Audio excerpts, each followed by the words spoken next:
자기야, 여기 맞아? 진짜 그 언니가 여기서 일해? 유난히 햇살이 따갑게 내리쬐는 서울 강남의 한복판. 아스팔트 위로 지열이 아지랑이처럼 피어오르는 무더운 오후였다. 대한민국 상위 1%만 드나든다는 최고급 명품 백화점. 더 로열의 거대한 정문 앞에 왠지 모르게 주변 풍경과 겉도는 남녀 한 쌍이 서 있었다. 지나가는 사람들의 시선이 그들에게 묘하게 머물다 떠났다. 남자는 명품 로고가 가슴팍에 대문짝만하게 박힌 꽉 끼는 티셔츠를 입고 있었는데 그 위로 볼록 튀어나온 배가 영 볼품없었다. 목에는 굵직한 금목걸이가 번쩍거렸고 손에는 다 먹어가는 아이스 아메리카노 플라스틱 컵이 들려 있었다. 그의 이름은 박민석. 5년 전 조강지처를 헌신짝처럼 버리고 내연녀와 새 살림을 차린 장본인이었다. 그의 팔짱을 꼭 끼고 있는 여자는 최민아였다. 짙은 화장에 과할 정도로 뿌린 향수 냄새가 주변의 공기를 탁하게 만들었다. 그녀는 백화점의 웅장한 외관에 기가 죽으면서도 짐짓 아무렇지 않은 척 콧소리를 내며 민석의 팔을 흔들었다. 아, 맞다니까. 내 친구가 봤대. 여기서 죽어라고 옷 팔고 있다더라. 위자료 한 푼 안 주고 내쫓았는데 오죽하겠어? 뻔하지 뭐. 하루 종일 서서 어서 오십시오, 고객님 하면서 굽신거리고 있겠지. 민석은 입가에 비열한 미소를 지으며 껌을 짝짝 씹었다. 그는 오늘 쇼핑을 하러 온 게 아니었다. 구경을 하러 온 것이었다. 바로 5년 전 자신이 쓰레기 취급하며 버린 전처, 윤서영의 비참한 꼴을 확인하고 자신의 우월감을 느끼기 위해서였다. 본 사연은 AI로 재구성한 이야기입니다. 안녕하세요. 답답한 속을 시원하게 뚫어드리는 고진감래입니다. 사연 시작하기 전에 구독과 좋아요 한 번씩만 눌러주시면 큰 힘이 됩니다. 그럼 오늘 사연 바로 시작해 보겠습니다. 민석의 머릿속에는 5년 전 이혼 법원 앞에서의 마지막 기억이 선명했다. 낡은 트레이닝복 차림에 퉁퉁 부은 눈으로 민석 씨, 나 서한이 데리고 어떻게 살라고 그래. 제발 이러지 마. 하며 바짓가랑이를 잡고 울던 서영의 모습. 그때 민석은 그녀를 벌레 보듯 쳐다보며 매몰차게 뿌리쳤었다. 내 팔자가 그렇지 뭐. 어디서 감히 나랑 살려고 들어? 주제를 알아야지. 민석은 그때의 쾌감을 다시 한번 느끼고 싶었다. 지금쯤이면 5년이라는 세월의 풍파를 정통으로 맞아 얼굴은 쭈글쭈글해지고 손은 거칠어졌겠지. 백화점 유니폼을 입고 진상 손님들에게 고개를 숙이며 쩔쩔매는 꼴을 보면 10년 묵은 체증이 내려갈 것 같았다. 가자. 가서 내 전처 꼬라지 좀 보고 온 김에 자기 가방도 하나 사줄게. 어머, 진짜? 오빠 최고. 역시 내 사랑이야. 미나가 민석의 볼에 입술을 비비며 호들갑을 떨었다. 두 사람은 마치 개선장군이라도 된 양당당하게 회전문을 밀고 들어갔다. 윙마이너스 하는 소리와 함께 시원한 에어컨 바람이 훅 끼쳐왔다. 바깥의 찜통더위와는 차원이 다른 서늘하고 쾌적한 공기였다. 로비에 들어서자마자 코끝을 감싸는 고급스러운 시그니처 향기, 대리석 바닥에 반사되는 화려한 샹들리에 조명, 그리고 우아하게 차려입은 사모님들의 모습에 민석과 미나는 순간 어깨가 움츠러들었다. 이곳은 그들이 평소에 드나들던 동네 아울렛과는 공기부터 달랐다. 지나가는 사람들의 옷차림은 로고 하나 보이지 않아도 귀티가 흘렀고 직원들의 미소는 훈련된 우아함 그 자체였다. 민석은 애써 기죽지 않으려 목소리를 높였다. 어우, 뭐야. 백화점이 왜 이렇게 복잡해? 야, 미나야. 2층이라고 했지? 여성복 매장. 응, 친구가 2층 구석에 있는 매장에서 봤대. 이름이 뭐더라? 르엔인가? 아무튼 거기 있대. 민석은 에스컬레이터에 올랐다. 2층으로 올라가는 동안 그는 거울에 비친 자신의 모습을 힐끔 쳐다보았다. 명품 티셔츠에 금목걸이. 나름대로 강남 부자처럼 보이려고 한껏 꾸미고 왔는데 왠지 이곳 사람들 사이에서는 자신이 촌스러운 이방인처럼 느껴졌다. 그 열등감은 곧 서영에 대한 공격성으로 바뀌었다. 윤서영, 그 여편네는 여기서 숨이나 제대로 쉬겠어? 점심시간에 화장실 칸막이 안에서 몰래 김밥이나 씹고 있겠지. 2층에 도착하자 화려한 디스플레이가 눈을 사로잡았다. 해외 유명 디자이너 브랜드들이 즐비한 층이었다. 평일 낮인데도 쇼핑을 즐기는 사람들로 북적였다. 자기야, 저기 봐. 저기 사람 엄청 많다. 미나가 손가락으로 가리킨 곳은 유독 줄이 길게 늘어선 한 매장이었다. 블랙 앤 화이트 톤의 모던하고 고급스러운 인테리어가 돋보이는 곳, 간판에는 세련된 필기체로 에리 ANRN이라고 적혀 있었다. 민석과 미나는 사람들 틈을 비집고 매장 쪽으로 다가갔다. 매장 안은 그야말로 전쟁터였다. 직원들이 쉴 새 없이 옷을 가져다 나르고 계산대 앞에는 결제하려는 손님들이 줄을 서 있었다. 와, 여기 옷 진짜 예쁘다. 근데 엄청 비싸 보이는데? 미나가 진열된 재킷의 가격표를 슬쩍 뒤집어 보더니 눈이 휘둥그레졌다. 재킷 하나에 200만 원. 민석은 침을 꿀꺽 삼켰다. 비싸긴 뭐가 비싸. 촌스럽게 굴지 마. 일단 서영이부터 찾아. 민석은 매장 안을 매의 눈으로 훑었다. 직원들은 모두 단정한 검은색 유니폼을 입고 있었다. 그런데 저 안쪽 옷걸이에 걸린 신상품들을 체크하며 직원들에게 무언가 지시를 내리고 있는 한 여자의 뒷모습이 눈에 들어왔다. 유니폼이 아니었다. 몸에 딱 떨어지는 고급스러운 검은색 슬랙스에 은은한 광택이 흐르는 흰색 실크 블라우스를 입은 뒷모습. 단발로 자른 머리카락이 찰랑거렸다. 뒷모습만 봐도 알 수 있었다. 10년을 넘게 살 부대끼며 살았던 여자였다. 뼈마디가 굵어진 손, 펑퍼짐한 엉덩이를 기억하던 민석에게 저 날씬하고 세련된 뒷모습은 낯설면서도 익숙했다. 찾았다. 저기 있네. 민석이 턱짓으로 가리켰다. 어머, 저 여자야? 뒷모습은 꽤 그럴싸한데 매니저라도 된 건가? 미나가 질투 섞인 목소리로 말했다. 매니저는 무슨, 나이 먹어서 알바는 안 써주니까 어디 구석에서 재고 정리나 하고 있겠지. 야, 가자. 가서 아는 척 좀 해줘야지.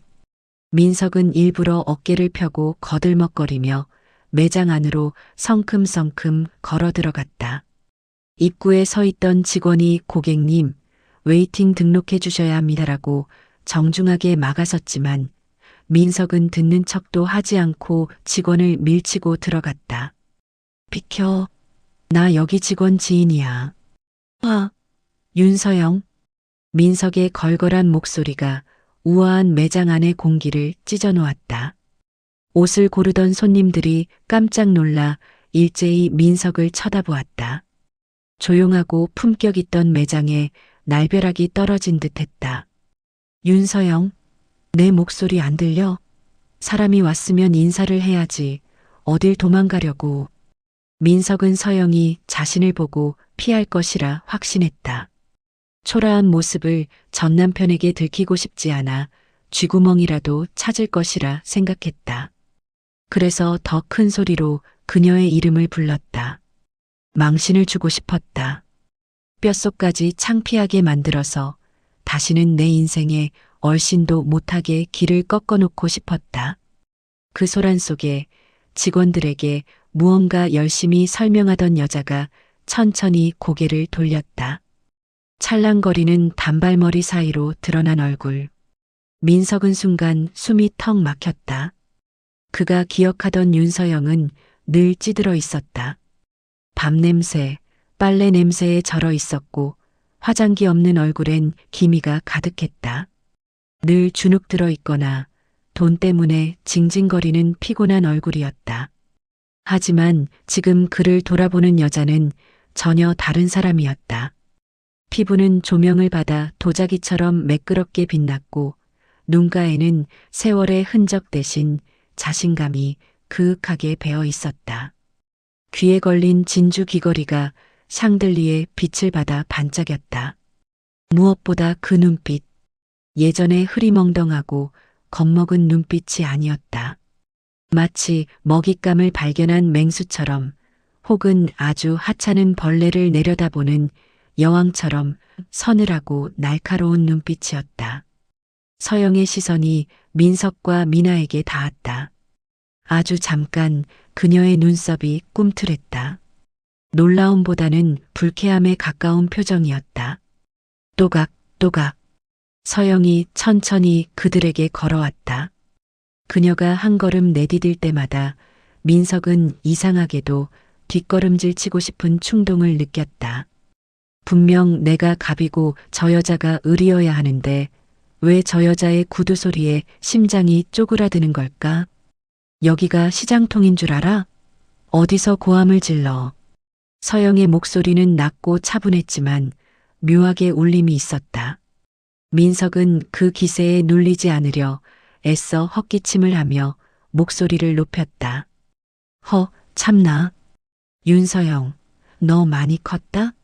전 남편이 왔는데 반가워하지는 못할 망정 눈을 그렇게 떠. 여기서 오파니까 아주 내가 사장이라도 된 줄 아나 보지. 옆에 있던 미나도 거들었다. 그녀는 서영의 피부가 자신보다 좋은 것을 보고 열등감이 폭발한 상태였다. 언니, 오랜만이네요.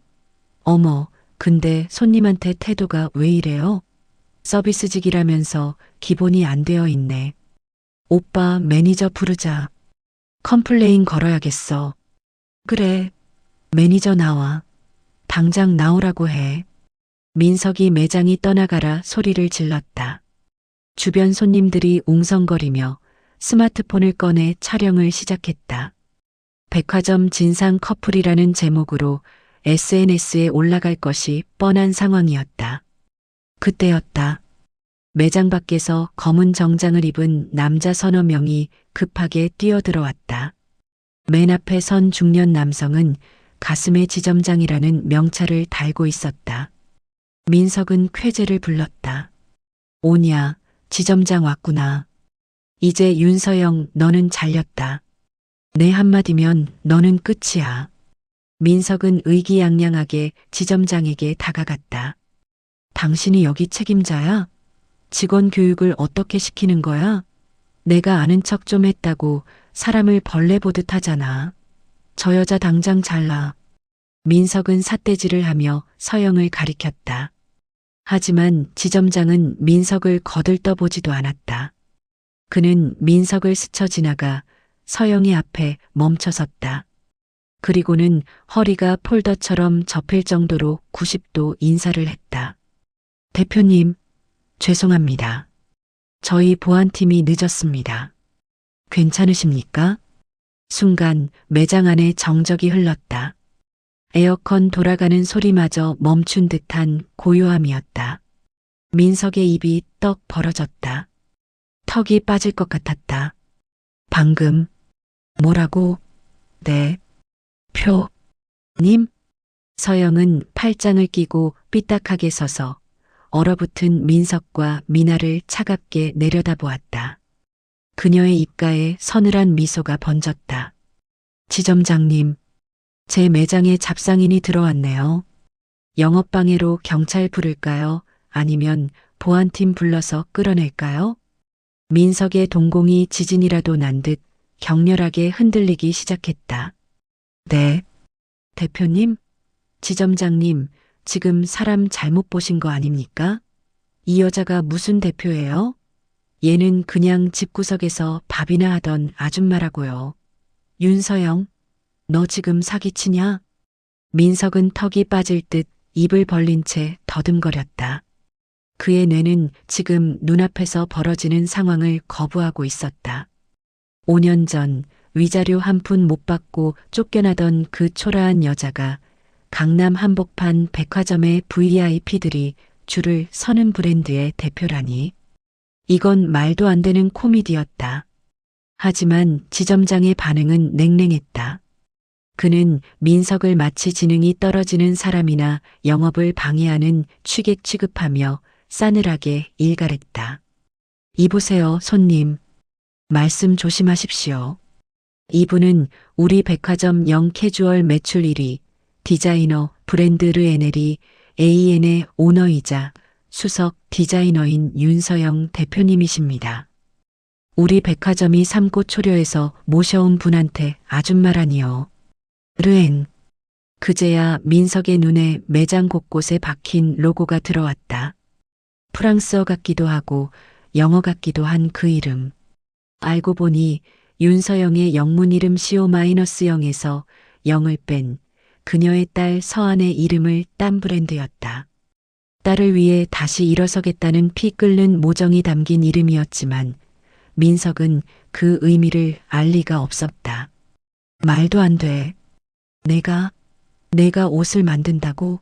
너 미싱질이라곤 단추 다는 것밖에 못했잖아.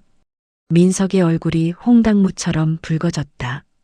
쪽팔림과 열등감이 뒤섞인 색깔이었다. 옆에 있던 미나 역시 사색이 되어 명품 가방을 쥔 손을 부들부들 떨고 있었다. 방금 전까지 언니 주름 좀 펴요라고 비아냥거렸던 자신의 입을 꿰매버리고 싶은 심정이었다.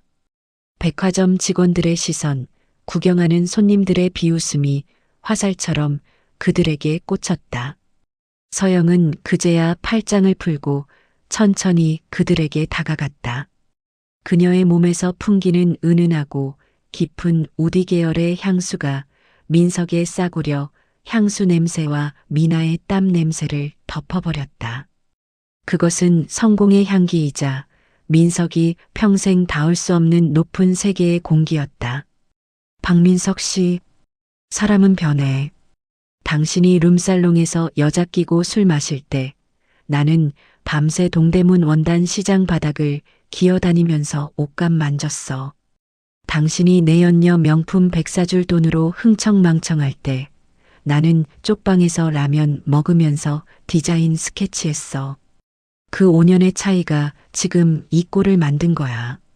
서영의 목소리는 높지 않았지만 매장 안의 모든 소음을 잠재울 만큼 힘이 있었다. 주변에 있던 직원들이 킬킬거리며 민석을 비웃었다. 쇼핑하던 손님들도 어머, 전 남편인가 봐. 꼴값이다. 저런 남자를 왜 만나? 눈이 삐어찌라며 수군거렸다. 민석은 얼굴이 화끈거려 견딜 수가 없었다. 쥐구멍이라도 찾고 싶었지만 동시에 알량한 자존심이 고개를 쳐들었다. 여기서 밀리면 끝장이라는 생각에 그는 억지를 부리기 시작했다. 아니. 그래도 그렇지.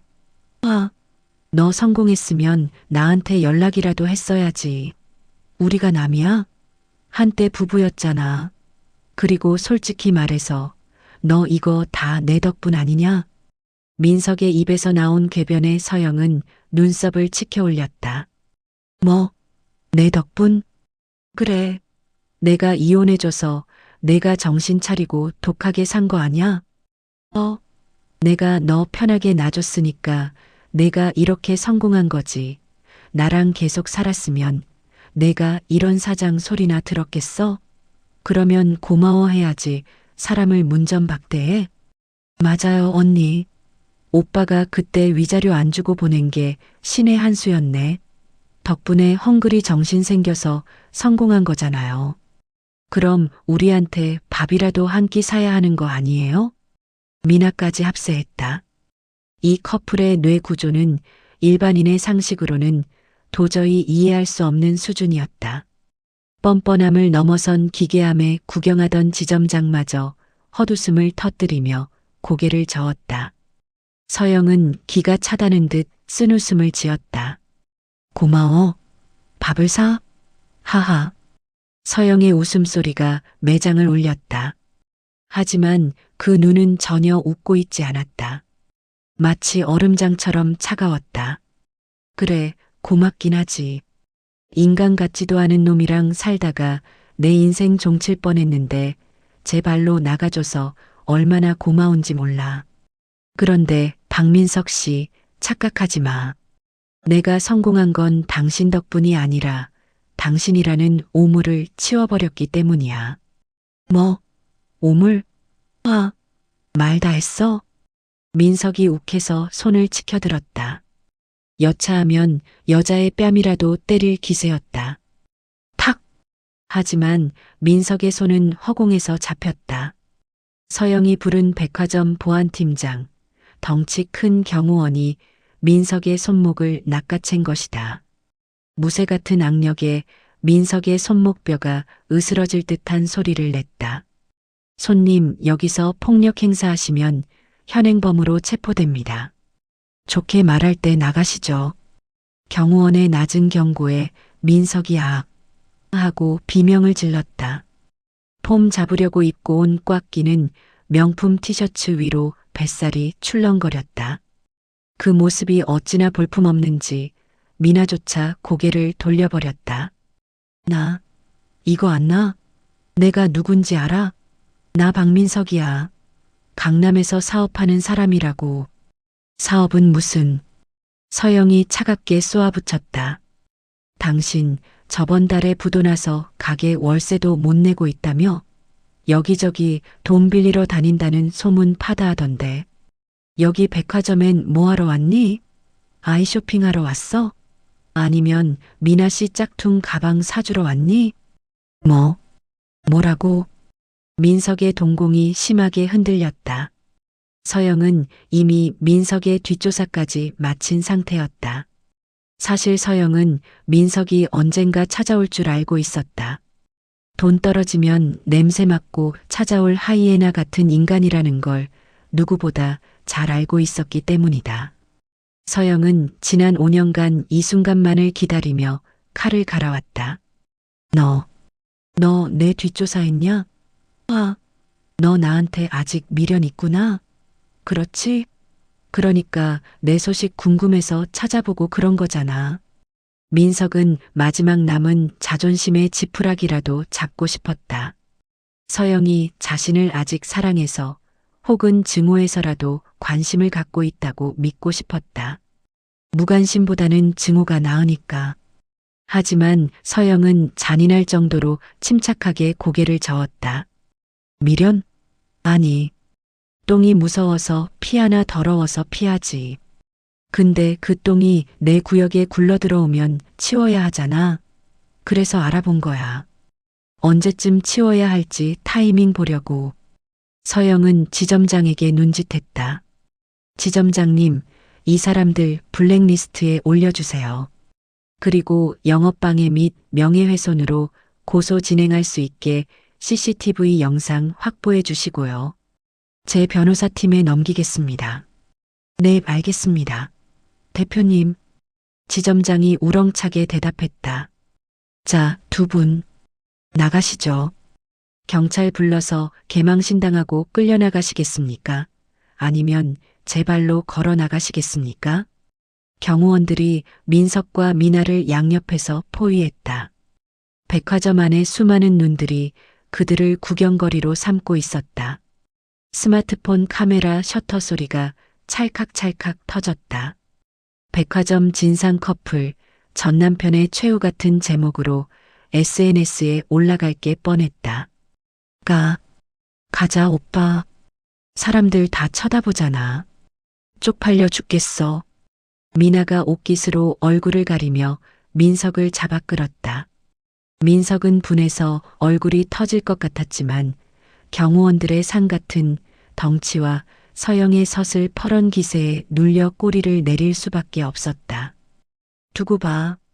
윤서영, 너 내가 가만 안 둬.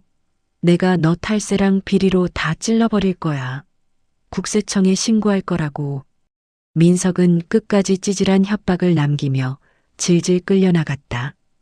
100만 원짜리 명품 운동화가 대리석 바닥에 끌리며 끼익 소리를 냈다. 그 뒷모습은 폐잔병 그 자체였다. 두 사람이 사라지자 매장 안에는 다시 평화가 찾아왔다. 아니, 오히려 분위기가 더 뜨거워졌다. 상황을 지켜보던 손님들이 박수를 치기 시작한 것이다. 와, 사장님 너무 멋있어요. 진짜 사이다다. 저런 남자는 밟아줘야 해.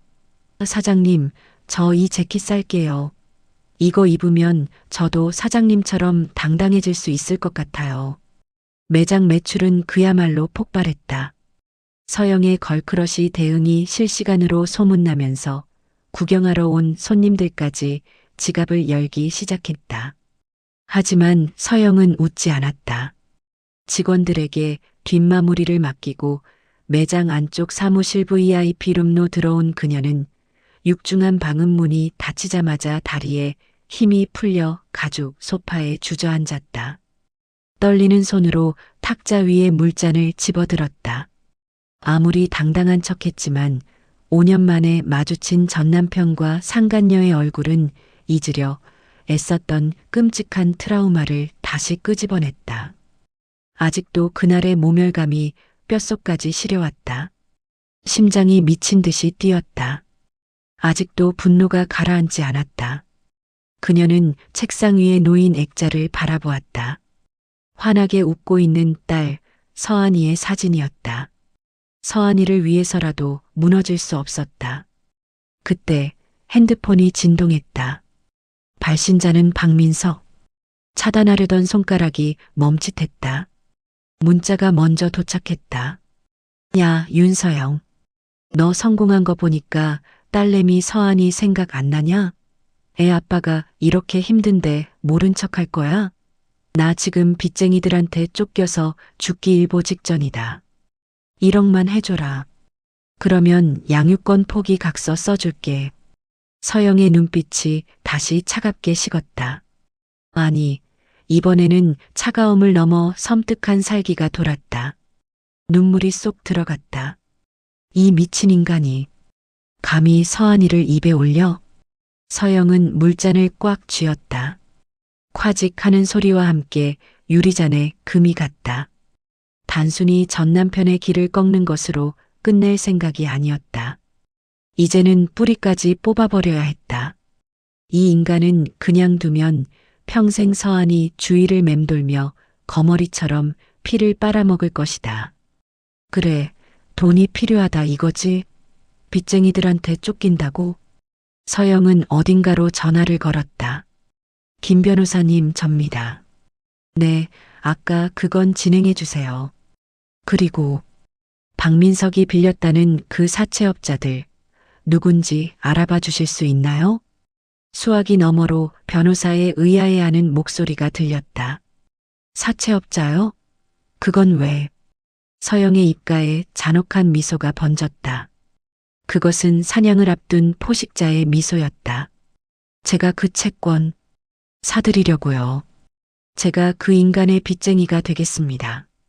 전 남편의 빚을 자신이 사들여서 합법적인 채권자가 되어 영혼까지 털어버리겠다는 계획. 이것은 단순한 복수가 아니었다. 완벽한 파멸을 위한 설계였다. 여보세요? 김 변호사? 그래, 연락 올 줄 알았다. 서영이가 만나자고 한다고? 다음 날 오전 눅눅한 습기가 차오르는 강남 외곽의 한 저렴한 모텔방.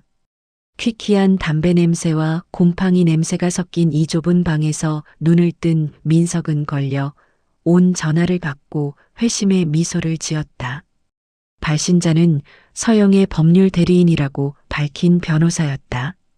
민석은 옆에서 이불을 뒤집어 쓰고 자고 있는 미나의 엉덩이를 툭 치며 깨웠다. 일어나 미나야. 대박 났어. 서영이 그 기집애가 변호사 시켜서 연락 왔다. 내 문자가 먹힌 거야. 딸내미 핑계 대니까 바로 반응하네. 역시 걔는 마음 약해서 안 돼. 모성애 하나는 끔찍했거든. 민석은 콧노래를 흥얼거리며 바닥에 널브러진 옷가지들을 주섬주섬 챙겨 입었다. 어제 백화점에서의 개망신은 이미 그의 뇌리에서 지워진 지 오래였다. 그의 얄팍한 머릿속에는 오로지 서영이 내밀 1억 원이라는 숫자만이 둥둥 떠다니고 있었다. 그 돈이면 급한 사채 빚을 막고 다시 떵떵거리며 재기할 수 있을 것 같았다. 진짜? 오빠, 그럼 우리 그 돈 받으면 벤츠부터 바꾸자. 알았지? 나 어제 쪽팔려서 죽는 줄 알았단 말이야. 미나도 부스스 일어나 눈을 반짝였다. 그녀 역시 상황 파악을 제대로 못하기는 매한가지였다. 두 사람은 김칫국을 사발로 들이키며 서영이 오라는 장소로 향했다. 장소는 백화점이 아닌 강남 테헤란로의 으리으리한 오피스 빌딩이었다. 르엠 본사 사옥이었다. 택시에서 내려 올려다본 건물은 위압적이었다. 햇빛을 받아 번쩍이는 통유리 빌딩. 그 입구에는 세련된 정장을 입은 직장인들이 분주하게 오가고 있었다. 와, 건물이 도대체 몇 층이야? 이거 다 서영 언니 거야? 미나는 입이 떡 벌어져 건물을 올려다보았다. 민석은 배가 아파 죽을 지경이었지만 애써 태어난 척 헛기침을 하며 옷매무새를 다듬었다. 에이, 임대겠지. 요즘 다 빚내서 사업하는 거야. 겉만 번지르르하지 속은 썩어 문드러졌을걸? 쫄지 마. 어차피 걔는 내 밥이야. 옛날에 나 퇴근하면 발 씻겨주던 여자라고. 일단 올라가자. 가서 돈이나 받아 챙기자고. 15층 대표이사실. 안내 데스크 직원의 싸늘한 눈빛을 받으며 안내받은 사무실은 운동장처럼 넓었다. 통유리창 너머로 서울 시내가 한눈에 내려다 보였고 바닥에는 발자국 소리조차 들리지 않을 만큼 푹신한 최고급 카펫이 깔려 있었다. 그 거대한 공간 한가운데 흑단으로 만든 육중한 책상 뒤에 서영이 앉아 있었다. 그녀는 결제 서류를 검토하느라 고개도 들지 않았다. 사각거리는 만년필 소리만이 적막한 사무실을 채우고 있었다. 왔으면 아는 척 좀 하지. 사람 세워놓고 뭐 하는 거야? 민석이 기죽지 않으려 일부러 거만하게 소파에 털썩 앉으며 다리를 꼬았다. 그제야 서영이 만년필을 내려놓고 고개를 들었다. 그녀의 눈빛은 어제 백화점에서보다 훨씬 더 차갑고 건조했다. 감정이 거세된 무기질의 눈동자였다. 시간 맞춰왔네. 앉아. 서영은 턱짓으로 맞은편 의자를 가리켰다. 미나는 눈치를 보며 민석의 옆에 쭈뼛쭈뼛 앉았다.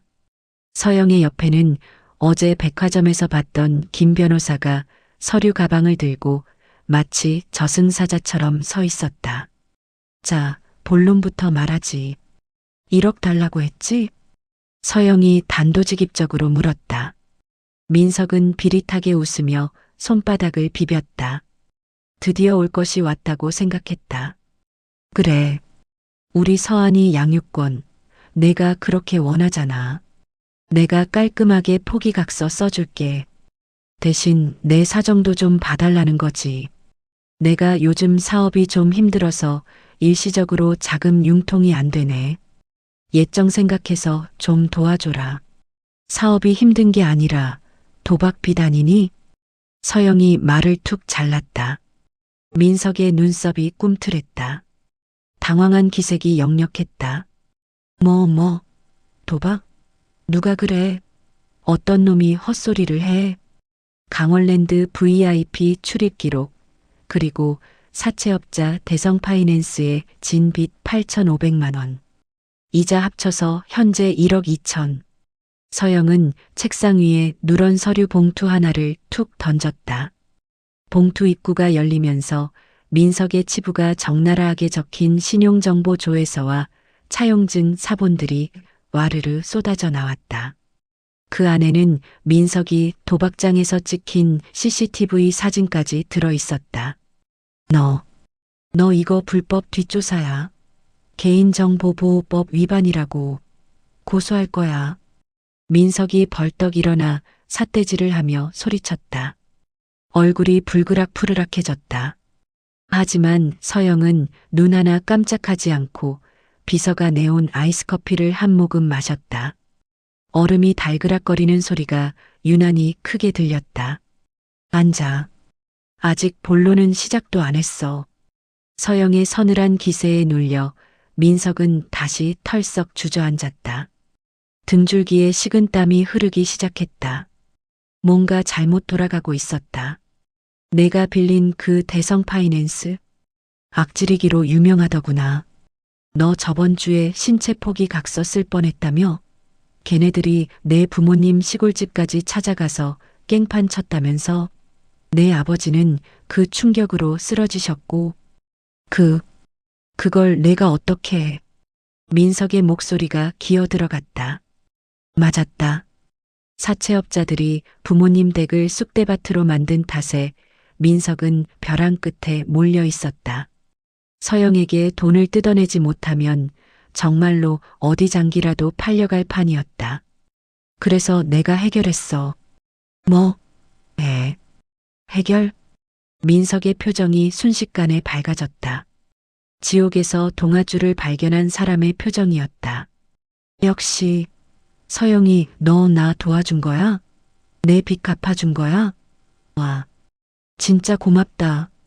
내가 진짜 너밖에 없다. 야, 미나야. 들었지? 1억 2천을 갚아줬대. 서영아, 내가 앞으로 진짜 잘할게. 서한이도 자주 보러 오고. 민석은 감동한 척하며 서영의 손을 잡으려 테이블 위로 몸을 숙였다. 정말이지 구제불능의 뇌구조였다. 서영은 더럽다는 듯 몸을 뒤로 빼며 서류 한 장을 더 꺼냈다. 착각하지 마. 갚아준 게 아니라 사온 거야. 뭐? 채권 양도 양수 계약서. 보이니? 서영이 내민 서류에는 붉은 인주가 선명하게 찍혀 있었다.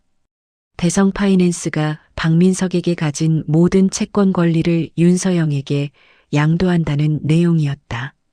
즉, 이제 내 빚쟁이는 그 깡패들이 아니라 나야. 윤서영. 서영의 입가에 잔혹한 미소가 걸렸다. 그것은 자비로운 전처의 미소가 아니라 채무자의 목줄을 쥔 냉혹한 채권자의 미소였다. 이제 상황 파악이 좀 되니?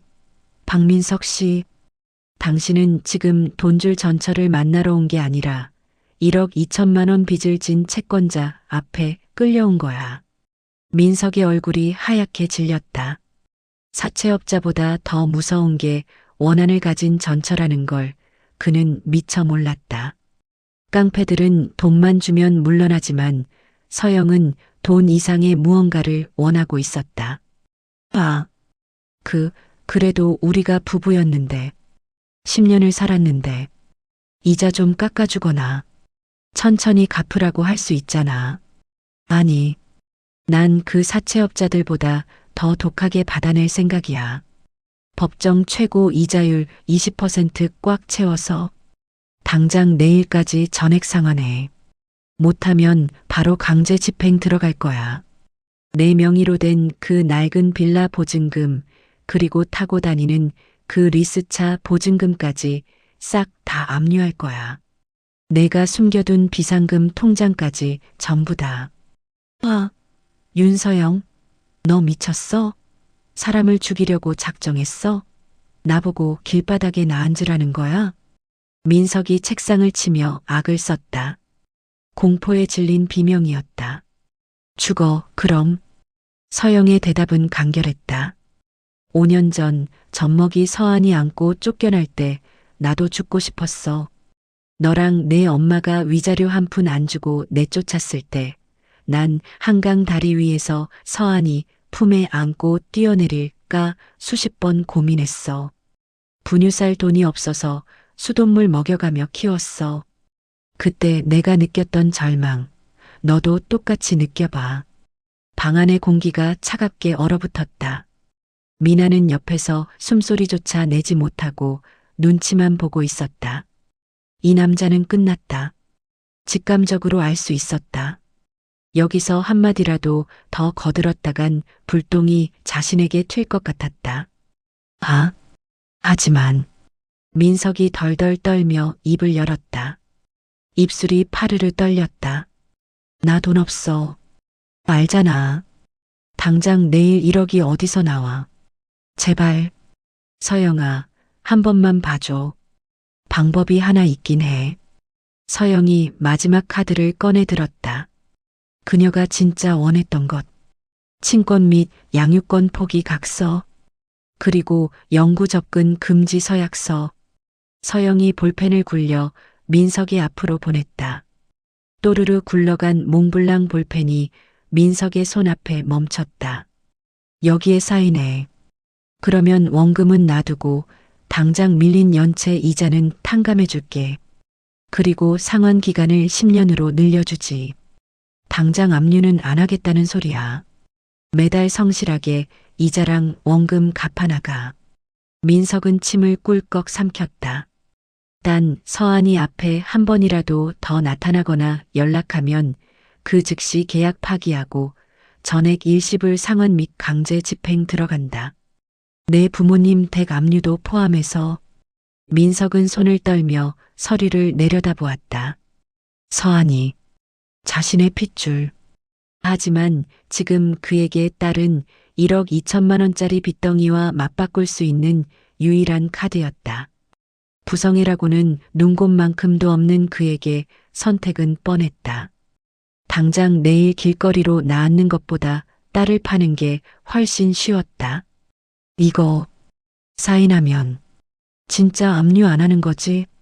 이자도 깎아주는 거지? 그래. 김 변호사님이 증인이시고 공증까지 그 자리에서 다 할 거야. 민석은 볼펜을 집어들었다. 망설임은 짧았다. 그는 딸을 파는 서류에 제 이름을 휘갈겨 썼다. 슥슥.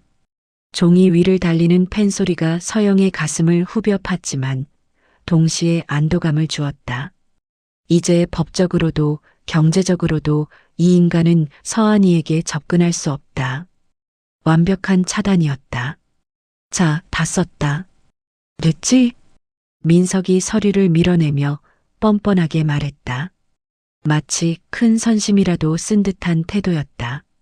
이제 나가도 되지? 당분간 독촉 전화하지 마라. 나도 열심히 벌어서 갚을 테니까. 끝까지 허세를 부리는 민석의 모습에 서영은 혀를 찼다. 그래, 나가봐. 아, 그리고 미나 씨? 서영의 시선이 옆에서 쥐 죽은 듯 앉아있던 미나에게 향했다. 미나가 화들짝 놀라 어깨를 움츠렸다. 네, 언니. 아니, 대표님. 충고 하나 할게. 침몰하는 배에는 쥐새끼도 안 타는 법이야. 박민석 저 인간 빚이 적에다가 아닐걸? 제2금융권 카드론까지 합치면 아마 3억은 넘을 거야. 당신 명의로 뭐 해달라고 하면 절대 해주지 마. 같이 수장당하기 싫으면. 미나의 눈이 휘둥그레졌다. 그녀는 천천히 고개를 돌려 민석을 쳐다보았다. 의심과 경멸이 담긴 눈빛이었다. 오빠, 진짜야? 빚이 더 있어? 저게 다가 아니야? 아, 아니야. 서영이 저게 지금 우리 사이 이간질하려고 거짓말하는 거야. 아, 너 왜 없는 말 지어내. 가자, 미나야. 재수없게 진짜. 민석은 황급히 미나의 손을 잡아 끌고 대표실을 도망치듯 빠져나갔다. 하지만 끌려가는 미나의 표정은 이미 싸늘하게 식어 있었다. 쾅! 문이 닫히고 다시 정적이 찾아왔다. 서영은 민석이 서명한 각서를 집어들었다. 포기. 그 두 글자가 이렇게나 달콤할 줄은 몰랐다. 창밖을 바라보는 서영의 눈시울이 붉어졌지만 입가에는 승리의 미소가 걸려 있었다. 김 변호사님, 수고하셨어요. 대표님, 정말 괜찮으시겠습니까? 1억 2천만 원, 사실상 회수하기 힘든 돈 아닙니까? 저런 사람한테 매달 돈 받는 게 쉽지 않을 텐데요. 그냥 손절하시는 게. 김 변호사가 조심스럽게 물었다. 서영은 고개를 저었다. 아니요. 끝까지 받아낼 겁니다. 돈 때문이 아니에요. 빚이 남아있어야 그 인간이 내 눈치를 보며 살 거 아니에요? 평생 내 발밑에서 빚독촉에 시달리며 지옥같이 사는 꼴을 지켜보는 게 제 진짜 복수니까요. 편하게 놔줄 생각 추호도 없습니다. 서영의 눈빛은 단호했다. 용서는 없었다. 오직 철저한 응징만이 있을 뿐이었다. 한편 건물 밖으로 나온 민석과 미나. 테헤란로의 빌딩 숲 사이로 찬 바람이 불었다.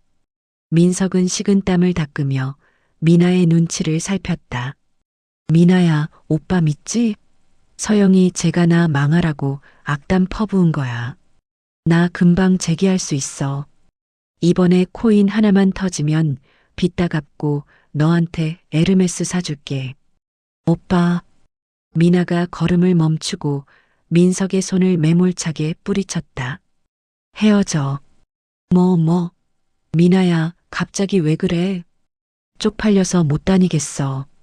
전처한테 빚져서 쩔쩔매는 꼴이라니. 그리고 뭐?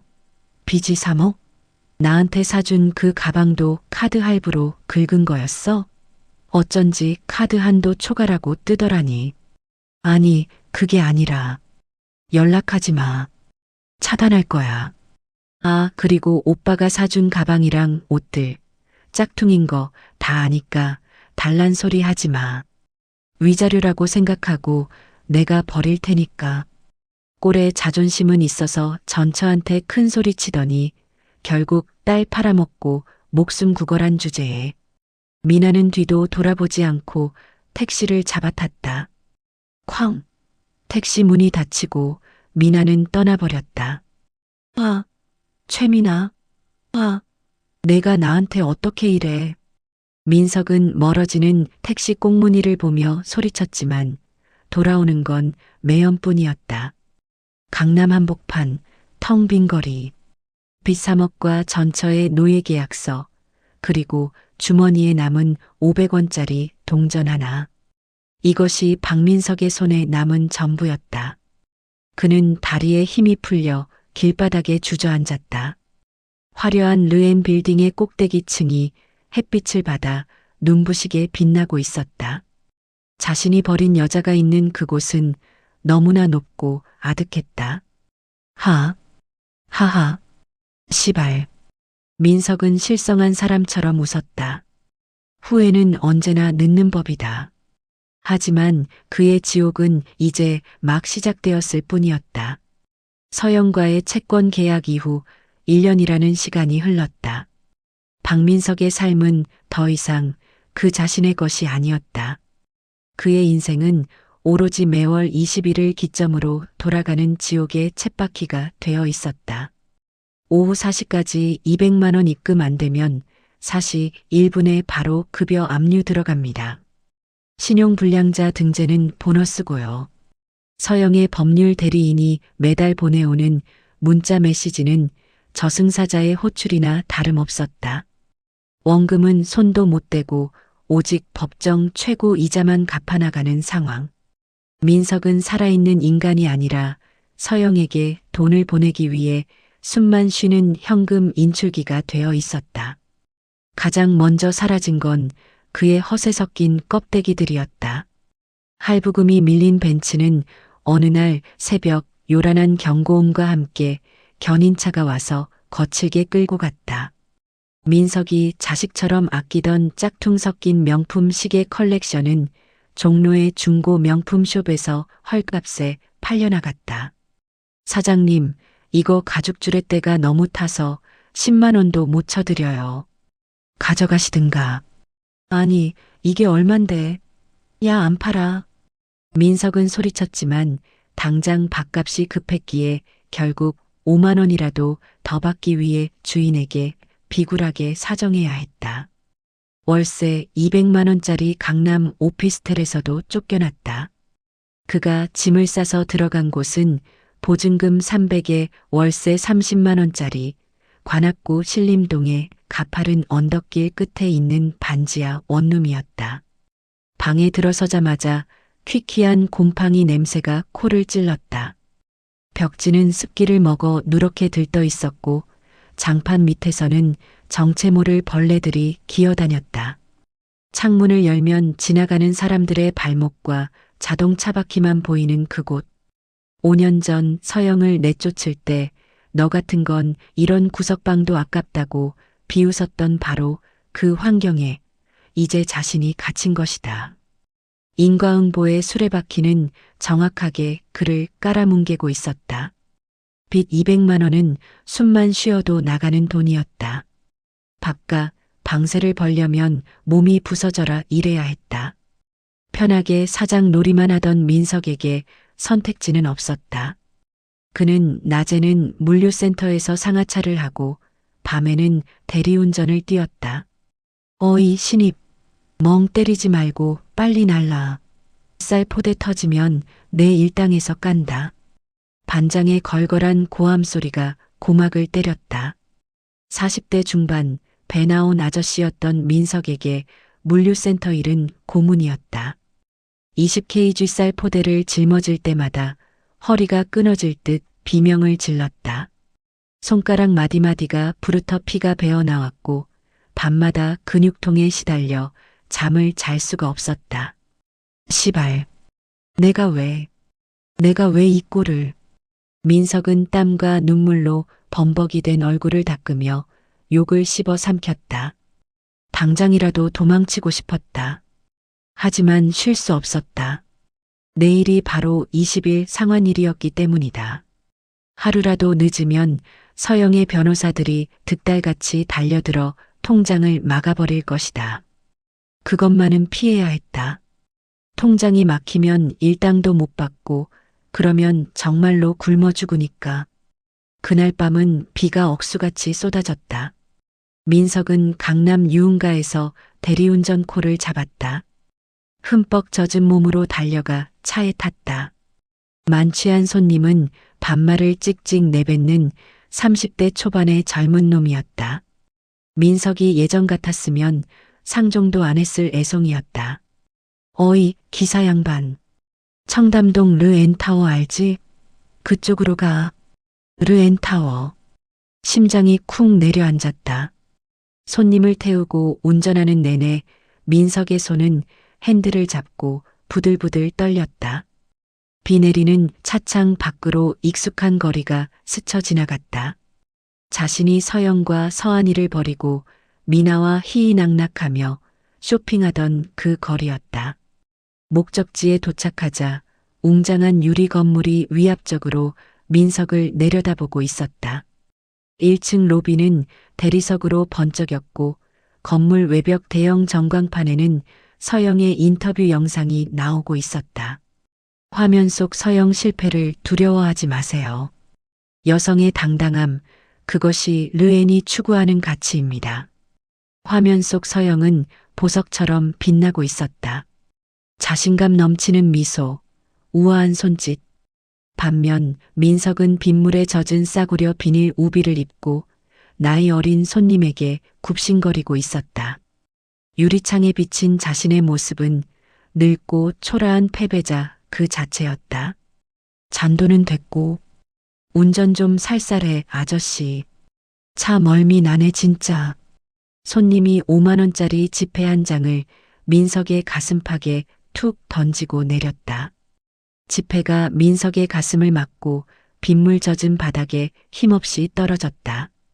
흙탕물이 튀어 세종대왕의 얼굴이 더러워졌다.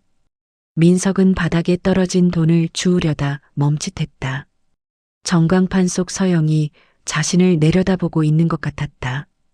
비참했다. 죽고 싶을 만큼 쪽팔렸다. 5년 전 자신이 서영에게 생활비라며 던져주었던 돈들이 떠올랐다. 그때 서영도 이런 기분이었을까? 하지만 민석은 결국 무릎을 꿇고 흙탕물에 젖은 5만 원짜리를 주워 주머니에 쑤셔 넣었다. 자존심? 그따위 건 사치였다. 이 돈이 있어야 내일 이자를 낼 수 있으니까. 새벽 4시 녹초가 되어 신림동 반지하 방에 돌아온 민석. 편의점 폐기 도시락을 꾸역꾸역 먹으며 모바일 뱅킹 앱을 켰다. 손가락이 덜덜 떨렸다. 통장 잔고는 간신히 200만 원을 넘겨 있었다. 한 달 동안 뼈 빠지게 일해서 번 돈의 90%였다. 받는 분 윤서영 보낼 금액 200만 원. 송금하시겠습니까? 확인 버튼을 누르는 순간 민석의 귓가에는 환청처럼 띵동 소리가 들리는 듯했다. 통장 잔고는 다시 영원에 수렴했다. 내 밥값, 내 병원비, 내 미래. 모든 것이 서영의 계좌로 빨려 들어갔다. 띠링 마이너스 송금하자마자 1분도 안 돼서 문자가 왔다. 새벽 4시인데도 자동 발송 시스템처럼 정확했다. 입금 확인했습니다. 연체 없이 처리되었습니다. 다음 달 20일에 뵙겠습니다. 마이너스 윤서영 대리인. 으아악.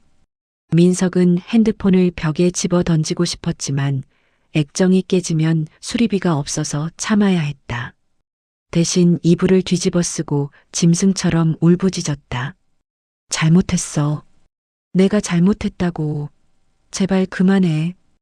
허공에 대고 빌어봐야 소용없었다. 아무도 듣지 않았다. 서영은 민석의 삶을 완벽하게 통제하고 있었다. 죽이지도 않고 살려주지도 않은 채 딱 죽지 않을 만큼만 피를 빨아먹으며 그를 서서히 말려 죽이고 있었다. 이것은 감옥 없는 수감 생활이자 끝이 보이지 않는 무기징역이었다. 민석은 그제야 뼈저리게 깨달았다. 가장 무서운 복수는 칼로 찌르는 것이 아니라 상대방의 내일을 빼앗아버리는 것임을. 그는 차라리 서영이 와서 뺨이라도 때려주길 바랐다. 욕이라도 해주길 바랐다. 하지만 서영은 그림자조차 보이지 않았다. 오직 매월 20일이라는 날짜와 윤서영이라는 이름 석 자만이 그를 영원히 옥죄고 있었다. 민석은 곰팡이 핀 벽을 바라보며 눈을 감았다. 내일도 눈을 뜨면 쌀포대를 날라야 했다. 다음 달 20일을 위해서. 계절이 몇 번이나 바뀌었는지 모른다. 민석의 몸은 빠르게 늙어갔다. 낮에는 쌀포대를 나르고 밤에는 취객의 욕바지가 되어 운전대를 잡는 생활은 40대 중반의 그가 감당하기엔 무리였다. 결국 허리 디스크가 터졌고 민석은 더 이상 육체 노동을 할 수 없게 되었다. 하지만 쉴 수는 없었다. 쉬는 순간 연체라는 지옥문이 열리기 때문이다. 민석은 진통제를 털어넣으며 용역업체에 취직했다. 그가 배정받은 일은 강남 테헤란로 일대 대형 오피스 빌딩들의 새벽 청소였다. 운명의 장난은 잔인했다.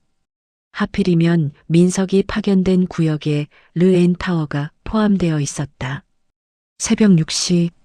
아직 어둠이 가시지 않은 로비에서 민석은 대걸레를 밀고 있었다. 왁스칠을 한 대리석 바닥이 거울처럼 반짝였다. 5년 전 서영에게 집구석 청소 하나 똑바로 못하냐고 소리쳤던 자신이 이제는 남의 건물 바닥을 기어다니며 광을 내고 있었다. 오전 8시가 되자 출근하는 직원들로 로비가 북적이기 시작했다. 민석은 작업복 모자를 푹 눌러쓰고 마스크를 눈 밑까지 올린 채 화장실 구석으로 숨으려 했다. 그때였다. 대표님 나오십니다. 엘리베이터 잡아. 보안 요원들의 다급한 외침과 함께 로비의 공기가 달라졌다. 직원들이 홍해 갈라지듯 길을 텄다. 민석은 도망칠 타이밍을 놓치고 구석에 엉거주춤 서서 고개를 숙였다. 또각또각. 경쾌하고 힘있는 구두 소리가 정적을 깨며 다가왔다. 서영이었다. 최고급 이탈리아 원단으로 지은 슈트를 입고 수행 비서들과 임원들을 거느린 그녀의 모습은 전쟁터의 장군 같았다. 그녀에게서 풍기는 자신감과 아우라는 감히 민석 같은 청소부가 쳐다볼 수 없는 것이었다. 그 구두 소리가 민석의 대걸레 앞에서 딱 멈췄다. 민석의 심장이 멎는 것 같았다. 알아본 걸까? 드디어 나를 보고 비웃으려는 걸까? 차라리 욕을 해줬으면 좋겠다. 나 여기 있다고 박민석이라고 소리치고 싶었다. 하지만 들려온 목소리는 너무나 사무적이었다. 거기 미화원님. 서영의 목소리였다. 민석은 덜덜 떨며 고개를 숙인 채 대답했다. 네, 네. 여기 물기가 덜 닦였네요. 직원들 출근하다 미끄러지겠어요. 신경 좀 써주세요. 서영은 그 한마디를 남기고 다시 발걸음을 옮겼다. 그녀는 민석을 알아보지 못했다. 아니, 관심조차 없었다. 그녀에게 민석은 그저 건물 관리를 위해 존재하는 수많은 청소부 어일 뿐, 한때 10년을 함께 살았던 남편이라는 인식조차 없는 듯했다. 엘리베이터 문이 닫히고 서영이 사라지자 민석은 다리에 힘이 풀려 그 자리에 주저앉았다. 대걸레 자루를 잡은 손이 하얗게 질려 있었다. 차라리 욕을 하지. 차라리 침을 뱉지. 자신은 매일 밤 서영의 이름을 저주하며 잠들었는데 서영에게 자신은 길가에 굴러다니는 돌멩이보다 못한 존재였다. 그 완벽한 무시가 20%의 이자보다 더 아프게 민석의 가슴을 후벼 팠다. 그는 화장실로 도망쳐 걸레 냄새나는 변기를 붙잡고 오열했다. 그날 오후 민석은 미친 척하고 서한이가 다니는 초등학교 앞으로 갔다. 접근 금지 각서? 알게 뭔가. 어차피 서영에게 무시당한 마당에 잃을 것도 없었다. 내 딸, 내 핏줄만은 나를 알아봐 주겠지 하는 신락 같은 희망뿐이었다. 학교 시간이 되자 아이들이 우르르 쏟아져 나왔다. 그 중에서 유독 눈에 띄게 예쁜 아이 서한이가 보였다. 고급스러운 옷을 입고 친구들과 웃으며 나오는 서한이는 민석의 기억 속 3살짜리 꼬맹이가 아니었다. 서한아. 민석이 쉰 목소리로 불렀다. 작업복 차림에 떡진 머리, 퀭한 눈을 한 중년 남자가 다가오자 아이들이 흠칫 놀라 멈춰 섰다. 서한이가 민석을 쳐다보았다. 민석은 기대했다. 아빠잖아. 아빠가 왔어. 기억 안 나니? 내가 목마 태워줬던 거 기억 안 나? 하지만 서한이의 눈에 담긴 건 공포였다. 아이는 뒷걸음질 치며 친구의 팔을 잡았다. 누구세요? 민석의 가슴이 철렁 내려앉았다. 아빠야. 나 아빠라고. 민석이 아빠. 민석이 다급하게 다가가려 하자 학교 보안관과 마중 나온 학부모들이 그를 막아섰다. 이보세요. 당신 뭐야? 왜 남의 집 애한테 행패야? 아니에요. 저 아빠 맞아요. 서한아 아빠라니까. 민석이 울부짖었지만 서한이는 겁에 질려 울음을 터뜨렸다. 몰라요. 모르는 아저씨예요. 엄마 보고 싶어? 아이는 민석을 모르는 아저씨, 무서운 사람으로 인식하고 있었다. 5년의 부재는 아이의 머릿속에서 아빠라는 존재를 지워버리기에 충분한 시간이었다. 게다가 그 빈자리를 채운 건 민석이 남긴 빚과 상처뿐이었으니. 가세요. 경찰 부르기 전에. 보안관에게 떠밀려 바닥에 내동댕이 쳐진 민석. 흙투성이가 된 채 멀어져가는 서한이의 뒷모습을 보며 그는 깨달았다. 자신이 딸을 버리고 집을 나갔던 그날 자신은 아빠라는 자격증을 스스로 찢어버렸다는 것을. 세월은 잔인하게 그리고 공평하게 흘러 10년이 지났다. 르에는 코스닥 상장을 넘어 글로벌 기업으로 성장했다. 서영은 대한민국을 빛낸 여성 CEO 10인에 선정되어 잡지 표지를 장식했다. 그리고 민석과 맺었던 10년의 채무상환 계약이 끝나는 날, 민석은 마지막 이자를 송금했다. 이제 법적으로 그는 자유였다. 더 이상 서영에게 돈을 보낼 의무가 없었다. 하지만 그의 인생은 이미 만신창이가 되어 있었다. 젊음은 빚을 갚느라 고시원과 공사판에서 다 보냈고 남은 건 골병든 몸과 텅 빈 통장, 그리고 아무도 곁에 없는 지독한 고독뿐이었다. 어느 화창한 주말, 민석은 마지막으로 서영을 보기 위해 멀리서 그녀의 집 근처를 서성였다. 강남의 고급 단독주택 단지. 높은 담벼락 너머로 웃음소리가 들려왔다. 대문이 열리고 서영이 나왔다. 50대가 되었지만 여전히 우아하고 아름다웠다. 그녀의 옆에는 훤칠하고 인상 좋은 중년 남성이 서영의 어깨를 감싸고 있었다. 재혼한 남편인 듯했다. 그리고 그 뒤로 대학생이 된 서한이가 남자친구와 함께 웃으며 걸어 나왔다. 누가 봐도 완벽하고 행복한 가족이었다. 그곳에는 빚쟁이 전 남편이 끼어들 일에 틈도 없었다. 민석은 전봇대 뒤에 숨어 그 모습을 훔쳐보았다. 그때 서영이 무심코 민석이 있는 쪽을 바라보았다. 눈이 마주쳤다. 민석은 화들짝 놀라 숨을 들이켰다. 심장이 터질 것 같았다. 하지만 서영은 멈추지 않았다. 그녀의 시선은 민석을 스쳐 지나갔다. 마치 길가에 세워진 낡고 더러운 쓰레기 봉투를 보듯 아무런 감정도 담기지 않은 눈빛으로 쓱 지나쳐버렸다. 경멸도 분노도 아니었다. 그것은 완벽한 무관심이었다. 내 인생에서 당신은 이미 지워진 지 오래라는 먼지 같은 존재라는 무언의 선언이었다. 서영은 남편과 서한이에게 웃으며 무언가 이야기했고 그들은 고급 세단에 올라탔다. 부흥 마이너스 차가 미끄러지듯 떠나갔다. 민석은 그 자리에 굳어 있었다. 차라리 욕을 먹는 게 나았다.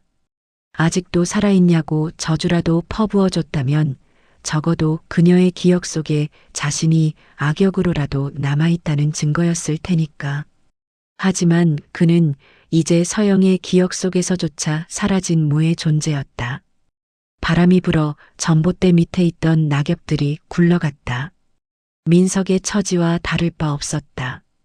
그는 주머니에서 소주 한 병을 꺼냈다. 미지근해진 소주를 병째로 들이켰다.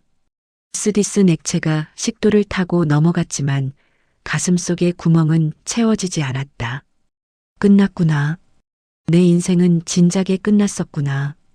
민석은 비틀거리며 돌아섰다. 돌아갈 곳은 창문도 없는 한 평짜리 고시원 방뿐. 그가 뿌린 배신과 탐욕의 씨앗은 10년이라는 시간을 걸음 삼아 고독사라는 열매를 맺어가고 있었다. 화려하게 빛나는 도심의 빌딩 숲.